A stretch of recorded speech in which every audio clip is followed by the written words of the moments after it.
Oke, ada satu kalimat dari materi yang Anda bagikan yang kayaknya terus terngiang di kepala saya. Oh ya? Yang mana tuh? Kita saat ini lebih dekat dengan kiamat nuklir daripada kapanpun sejak krisis misil Kuba. Bahkan kan Nikita Khrushchev pernah bilang, Oh, yang itu. mereka yang selamat akan iri pada mereka yang mati.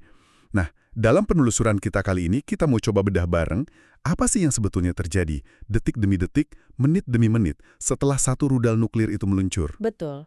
Dan tujuan kita di sini sebetulnya bukan buat nakut-nakutin ya, tapi lebih untuk memahami skalanya. Ini bukan soal hari atau minggu. Tapi menit, Ini tentang hitungan menit. Dan satu hal yang harus kita pahami dari awal, dari semua sumber yang kita lihat, nggak ada rencana yang benar-benar matang untuk setelah ledakan. nggak ada sama sekali. Ada satu kutipan yang gamblang banget, bunyinya, tidak akan ada cukup bulldozer untuk membersihkan mayat-mayat dari jalanan. Ini realitas yang brutal tapi penting untuk kita sadari.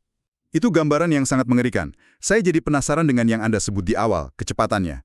Mari kita mulai dari detik pertama. Gimana sih kita bisa tahu kalau ada rudal yang meluncur? Apa ada, gitu? Alarm raksasa yang bunyi di seluruh dunia? Alarmnya jauh lebih canggih dari itu. Jadi Amerika Serikat punya sistem satelit peringatan dini yang namanya SBIRS. SBIRS. Iya, Space-Based Infrared System.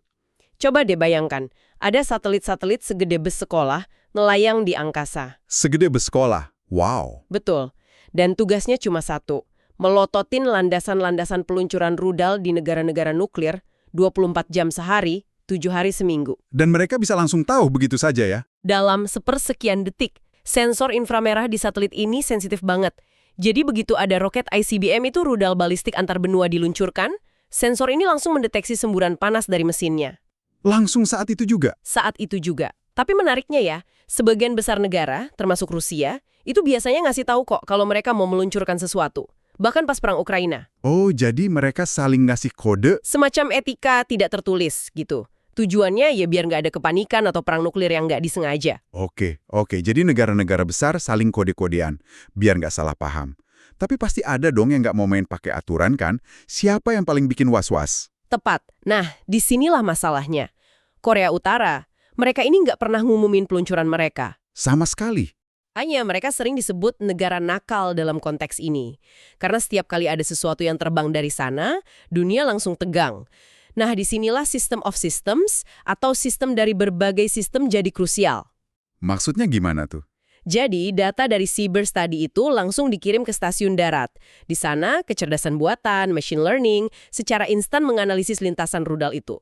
Untuk menentukan apa? Untuk menentukan, ini ancaman nyata yang menuju kota, atau ini cuma roket yang mau meluncurkan satelit ke luar angkasa. Gila, semua analisis itu terjadi dalam hitungan detik. Oke, sistem peringatan dini sudah bunyi. Informasi itu pasti langsung kesebar ke banyak tempat kan? Kemana data itu pergi selanjutnya? Data itu melesat ke beberapa pusat komando militer. Yang paling ikonik itu ada di bawah Gunung Cheyenne. Gambaran di dalamnya itu persis kayak di film-film. Ruangan besar dengan layar raksasa. Betul, layar raksasa yang nampilin peta dunia lengkap dengan garis merah yang nunjukin lintasan rudal secara real time. Dan dari sana, informasinya langsung ke presiden. Saya baca, Presiden Amerika Serikat diberitahu hanya dalam waktu 5-6 menit setelah peluncuran. Tunggu. Cuma 6 menit. 6 menit? 6 menit untuk memutuskan nasib dunia. Itu kan mustahil. Kedengarannya mustahil, tapi ya itulah kenyataannya. Jendela waktu 6 menit itu adalah satu-satunya kesempatan yang dia punya untuk memutuskan kita mau balas serang atau enggak. Tekanannya pasti nggak terbayangkan. Nggak bisa kita bayangin, seluruh sistem ini tuh bergantung pada satu harapan tipis, bahwa siapapun yang lagi duduk di kursi kepresidenan itu orang yang waras dan rasional. Dan yang paling bikin merinding dari semua ini adalah fakta soal otoritas peluncuran tunggal. Jadi presiden nggak perlu izin Kongres, Mahkamah Agung, atau siapapun. Nggak perlu? Satu orang. Keputusannya mutlak. Titik. Benar. Dan begitu peringatan itu datang, protokol lain langsung jalan otomatis. Ada yang namanya kesinambungan pemerintahan. Maksudnya? Secret Service akan langsung mengevakuasi presiden, kemungkinan besar ke bunker rahasia di bawah tanah yang namanya Raven Rock. Dan tentu saja, ajudan militer yang bawa koper nuklir itu nggak akan pernah jauh dari dia. The Football, julukannya ya. Di dalamnya kan ada yang namanya buku hitam. Dan deskripsi dari salah satu sumber Anda ini benar-benar bikin saya merinding. Yang mana? Seorang mantan pejabat militer bilang buku itu seperti menu restoran Dennis. Maksudnya gimana? Itu kedengarannya sangat nggak pantas untuk keputusan sebesar itu. Kedengarannya memang begitu. Tapi deskripsi itu akurat banget buat ngegambarin fungsinya. Buku itu isinya daftar pilihan yang disajikan secara sederhana.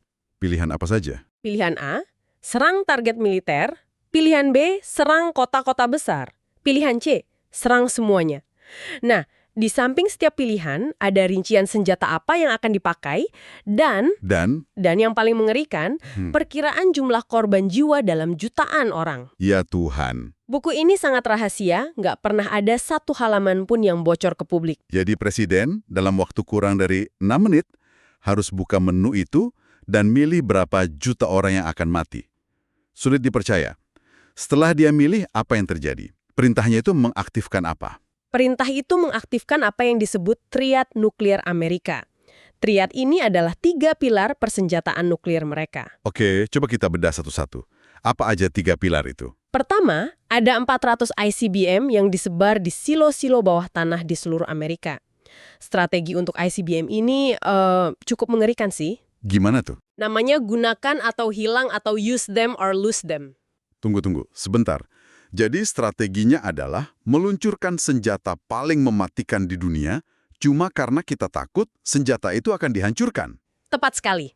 Karena lokasi silo-silo ini bukan rahasia lagi, mereka pasti akan jadi target pertama dalam serangan musuh. Jadi logikanya, mending diluncurin buat bales. Daripada hancur di dalam tanah tanpa sempat dipakai. Dan sekali ICBM ini meluncur, nggak ada tombol batal. Nggak bisa ditarik kembali. Oke, itu yang pertama. Lalu yang kedua? Kedua, ada sekitar 66 pesawat pengebom strategis kayak B-2 Spirit. Nah, ini satu-satunya elemen dari Triad yang fleksibel. Fleksibel gimana? Mereka bisa diperintahkan terbang menuju wilayah musuh, tapi bisa dipanggil kembali kalau situasinya berubah. Kemungkinan mereka akan jadi yang pertama mengudara sebagai unjuk kekuatan. Tapi mereka butuh berjam-jam untuk sampai ke target. Saat itu mungkin perangnya udah selesai. Bisa jadi. Dan yang ketiga, ini yang paling bikin saya penasaran. Kapal selam. Benar. Ada 14 kapal selam rudal balistik. Mereka ini elemen paling mematikan dari Triad. Beberapa sumber bahkan menjuluki mereka dayang-dayang kiamat. Kenapa begitu? Kapal selam ini bertenaga nuklir. Jadi mereka bisa menyelam dan sembunyi di kedalaman samudra selama berbulan-bulan tanpa terdeteksi. Mereka adalah jaminan serangan balasan. Jaminan? Hanya satu kapal selam saja membawa kekuatan nuklir yang cukup untuk menghancurkan peradaban modern seperti yang kita kenal. Jadi ini semua terhubung ke konsep MAD, kan? Mutual Assured Destruction. Ide gila bahwa kita semua aman karena kita semua bisa saling menghancurkan total. Yang menarik di sini adalah logika itu berhasil menjaga perdamaian atau setidaknya mencegah perang nuklir selama lebih dari 70 tahun. Karena semua orang takut. Betul, idenya adalah nggak ada gunanya melancarkan serangan pertama, karena kamu tahu pasti akan ada serangan balasan dari kapal selam yang sembunyi entah di mana, dan negara kamu juga bakal hancur. Ini adalah keseimbangan teror. Tapi keseimbangan itu rapuh banget. Pasti ada risiko salah perhitungan yang luar biasa. Sangat. Ada satu insiden di tahun 90-an yang nyaris jadi bencana. Oh iya? Sebuah roket ilmiah proyek gabungan Norwegia dan AS diluncurkan untuk meneliti aurora. Tapi sistem peringatan dini Rusia salah mengartikannya sebagai rudal nuklir AS yang lagi nyerang Moskow. Ya Tuhan. Lalu apa yang terjadi? Yeltsin, presiden Rusia saat itu, mengaktifkan Shilgat, koper nuklir versi Rusia. Ini satu-satunya momen dalam sejarah yang kita tahu koper itu benar-benar dibuka dan siap dipakai. Jadi dunia hampir kiamat. Selama beberapa menit, dunia berada di ambang kiamat. Nuklir karena sebuah proyek penelitian cuaca. Mengerikan sekali. Dan ada masalah lain yang disebut lubang di atas kutub, kan? Bahwa jalur rudal tercepat ke beberapa negara itu harus melewati negara lain. Betul sekali. Misalnya, rudal AS yang ditujukan ke Korea Utara itu harus terbang di atas wilayah udara Rusia. Waduh. Nah, sekarang coba bayangkan, di tengah krisis, Anda harus nelpon Moskow dan mencoba meyakinkan mereka dalam hitungan menit. Tenang, rudal nuklir yang lagi melesat di atas kepala kalian ini bukan untuk kalian kok. Percaya deh sama kami. Itu situasi yang mustahil. Mustahil. Apalagi komunikasi bisa gagal. Pernah ada kejadian di mana Jenderal Milley, petinggi militer AS, nggak bisa menghubungi mitranya dari Rusia selama lebih dari 24 jam. Oke, jadi katakanlah semua skenario terburuk terjadi. Presiden bikin keputusan, perintah diberikan. Garis waktu dari peluncuran sampai ledakan itu seberapa cepat? Sangat cepat. Totalnya sekitar 1.600 detik. 1.600 detik itu cuma 26 menit dan 40 detik. Betul, kurang dari waktu yang dibutuhkan untuk nonton satu episode serial TV. Jadi coba butuh waktu kurang dari setengah jam dari peluncuran sampai semuanya selesai. Bagaimana proses penerbangan rudal itu? Ada 3 fase. Pertama, boost phase atau fase pendorong, sekitar 5 menit. Ini saat roket nyala dan dorong hulu ledak keluar dari atmosfer. Oke. Kedua, mid-course phase. Ini fase terlama. Hulu ledak meluncur tanpa mesin di luar angkasa dengan kecepatan sekitar 24.000 km per jam. Wow, cepat sekali. Dan 100 detik terakhir adalah terminal phase. Hulu ledak kembali masuk ke atmosfer dengan kecepatan hipersonik dan meledak tepat di atas targetnya. Dan ini menimbulkan pertanyaan penting. Gimana dengan pertahanan rudal? Kita kan sering dengar soal Iron Dome di Israel yang bisa nembak jatuh roket. Apa kita nggak punya sistem kayak gitu untuk ICBM? Nah, ini ada salah satu kesalahpahaman terbesar. Banyak orang ngebayangin ada semacam perisai energi di atas negara. Iya kan? Kenyataannya, untuk ICBM itu nggak ada. Amerika punya sistem pertahanan, tapi kapasitasnya sangat terbatas. Seberapa terbatas? Begini perbandingannya ya, Rusia punya ribuan hulu ledak yang siap diluncurkan. Pertahanan AS cuma punya sekitar 44 rudal pencegat yang ditempatkan di Alaska dan California. 44 lawan ribuan. Matematikanya aja udah nggak masuk akal. Dan tugas pencegat itu hampir mustahil. Ini seperti mencoba menembak peluru dengan peluru lain, di mana peluru targetnya gerak 20 kali lebih cepat dari kecepatan suara. Dan pasti ada cara untuk mengelabui pencegah itu kan? Tentu saja, hulu ledak yang datang kemungkinan besar akan melepaskan banyak umpan atau decoy. Umpan. Serpihan logam untuk membingungkan radar pencegat. Dalam uji coba yang sangat terkontrol tanpa umpan, tingkat keberhasilannya aja cuma 9 dari 20. Di dunia nyata kemungkinannya jauh lebih kecil. Jadi pada dasarnya kita nggak punya perisai sama sekali. Ledakan itu kemungkinan besar akan terjadi. Dampaknya seperti apa kalau misalnya Washington DC yang jadi target? Seluruh kota akan lenyap dalam sekejap, bola apinya akan lebih panas dari permukaan matahari.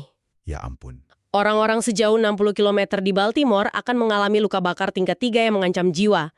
Area seluas hampir 800 km persegi akan rata dengan tanah. Lembaga seperti FEMA gimana? Mereka memang ditugaskan untuk persiapan bencana, tapi salah satu sumber menyatakan dengan terus terang, nggak ada rencana yang bisa dilakukan karena semua orang akan mati. Itu nuklir susah dibayangkan. Satu kota hilang begitu saja. Tapi dampak terbesarnya ternyata bukan dari ledakan itu sendiri, kan? Bukan, konsekuensi paling mematikan bagi seluruh dunia adalah apa yang terjadi setelahnya, yang disebut musim dingin nuklir atau nuclear winter. Oke, jelaskan konsep ini. Karena ini yang benar-benar mengubah skala bencana dari lokal menjadi global. Kota-kota modern itu kan penuh dengan bahan yang mudah terbakar, plastik, aspal, kayu. Ketika kota-kota itu diledakkan, akan tercipta badai api raksasa yang nyedot udara dan ngirimin jutaan ton jelaga dan asap hitam ke atmosfer bagian atas ke stratosfer. Dan asap ini menyebar. Betul, asap ini akan menyebar dan menyelimuti seluruh planet. Dan asap itu menghalangi sinar matahari. Asap itu akan menghalangi hingga 70% sinar matahari untuk mencapai permukaan bumi selama bertahun-tahun. Suhu global akan anjlok, musim tanam akan gagal di mana-mana, dan disinilah skenario terburuknya. Gimana tuh?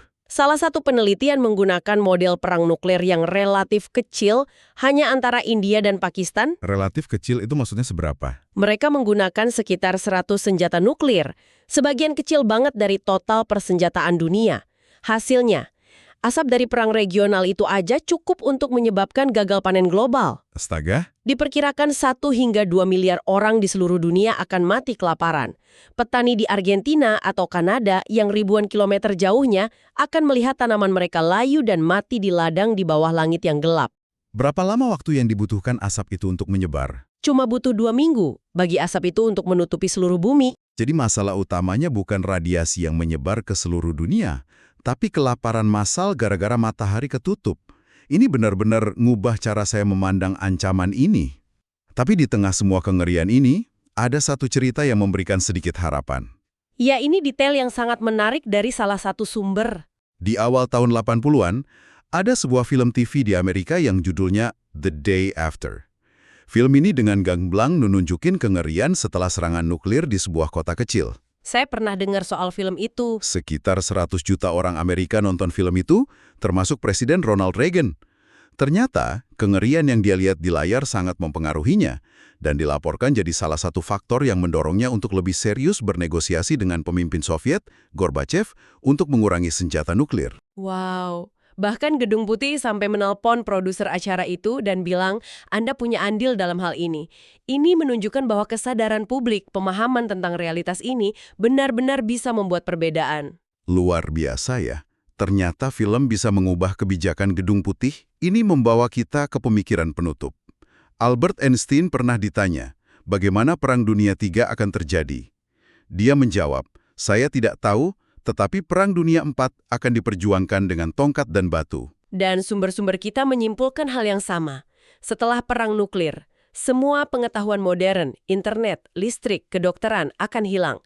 Peradaban akan kembali ke titik nol. Titik nol. Mungkin kesadaran terakhir umat manusia adalah bahwa musuh sebenarnya bukanlah negara lain, bukan Rusia, bukan Amerika, bukan Cina. Musuh sebenarnya adalah senjata nuklir itu sendiri. Senjata itulah yang menjadi musuh kita semua. Sebuah pemikiran yang sangat kuat untuk kita renungkan. Dan ini mungkin pertanyaan yang ingin kami tinggalkan untuk Anda. Mengingat semua yang kita bahas barusan, betapa cepatnya semua bisa berakhir, dan bagaimana nasib dunia bergantung pada sistem yang rapuh dan keputusan beberapa orang.